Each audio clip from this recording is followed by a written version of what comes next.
সোমবার থেকে বিধানসভায় শুরু হয়েছে বিশেষ অধিবেশন। চলবে আগামী বৃহস্পতিবার পর্যন্ত। আর এই বিশেষ অধিবেশনে শিক্ষকদের চাকরি বহাল রাখতে সর্বদলীয় প্রস্তাব আনার বার্তা দিলেন বিরোধী দলনেতা শুভেন্দু অধিকারী।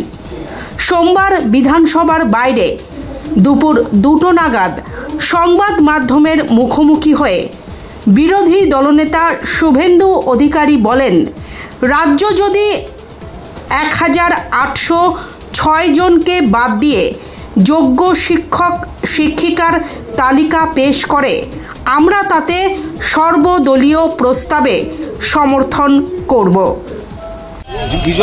বক্তব্য তাহলে বাকিরা তো যোগ্য, কারণ 16 সালে পরীক্ষা আপনারা দিয়েছিলেন। স্বাভাবিকভাবে আপনাদের পক্ষে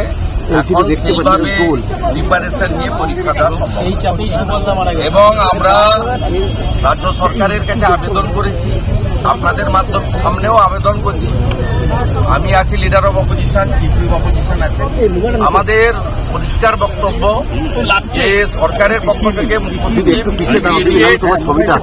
অযোগ্যদের বাদ দিয়ে যোগ্য তালিকা নিয়ে সুপ্রিম কোর্টের কাছে হাত জোড় করে যাক, গিয়ে বলুন যে বাকিরা যোগ্য, আপনি তাদেরকে চাকরিতে বহাল রাখার অনুমতি দিন। তাদের বাদ দিয়ে বাকিদের জন্য পরীক্ষা করুন না, যদি ভ্যাকেন্সি থাকে, কোনো আপত্তি নেই। আর সেকেন্ড থিং হচ্ছে, বিধানসভায় 2 দিন চলবে, 2 আর 4 একটা নির্দিষ্ট প্রস্তাব সরকারের পক্ষ থেকে আনা হয়েছে। আমাদের কলিং অ্যাটেনশন মেনশন রাখা হয়নি, যেখানে আপনাদের বিষয়টা আমরা তুলে ধরতে পারি অফিসিয়ালি। সেই কারণে আমরা আপনাদের কাছে কথা দিচ্ছি, চিফ অপোজিশন একটা চিঠি স্পিকারকে যে স্পিকার সরকারকে অনুরোধ করুন, যোগ্য শিক্ষক যারা আছেন অযোগ্য বাদ দিয়ে তাদের প্রত্যেকের চাকরি বহাল রাখার বিষয়ে। দেখুন, গণতন্ত্রে ল মেকার বা সাংবিধানিক বডি নির্বাচিত প্রতিনিধিরাই সবচেয়ে ফাইনাল। আমরা যদি যোগ্য শিক্ষক শিক্ষাকর্মীদের তালিকা ফেলে দিয়ে, আপাতত শিক্ষকদের বিষয়, শিক্ষক শিক্ষিকাদের তালিকায় 1806 বাদ দিয়ে যদি হাউসে ওরা ফেলেন, আমি কথা দিচ্ছি প্রিন্সিপাল অপোজিশন, মেন অপোজিশন হিসেবে আমরা সর্বদলীয় প্রস্তাবে সমর্থন করব এবং সেই প্রস্তাব নিয়ে সুপ্রিম কোর্টে রাজ্য সরকার যাক। যে পশ্চিমবঙ্গে একটা এক্সেপশন ঘটনা ঘটেছে, যোগ্য শিক্ষক শিক্ষিকাদের বাঁচানোর জন্য রাজনীতির রং ভুলে রাজনীতির ঊর্ধ্বে উঠে আজকে শাসক এবং বিরোধীরা যৌথভাবে 15,000 শিক্ষক শিক্ষিকার চাকরি বহালের পক্ষে সর্বসম্মত সিদ্ধান্ত বিধানসভা থেকে নিয়েছে। আমি পরিষ্কারভাবে বলছি, আমরা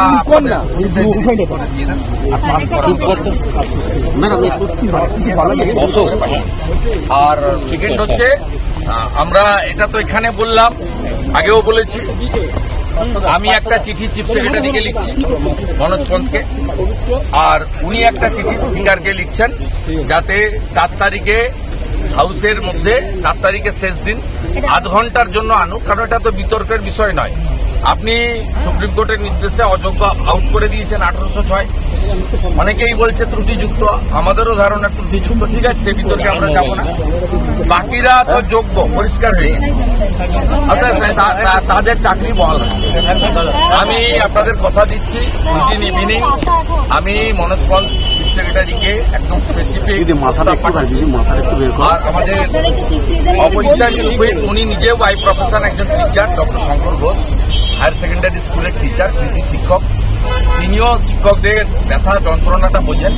তাকে আমি পরামর্শ দিচ্ছি, তিনি স্পিকারকে একটা চিঠি দিন যে সর্বদলীয় প্রস্তাব আনার জন্য যোগ্য।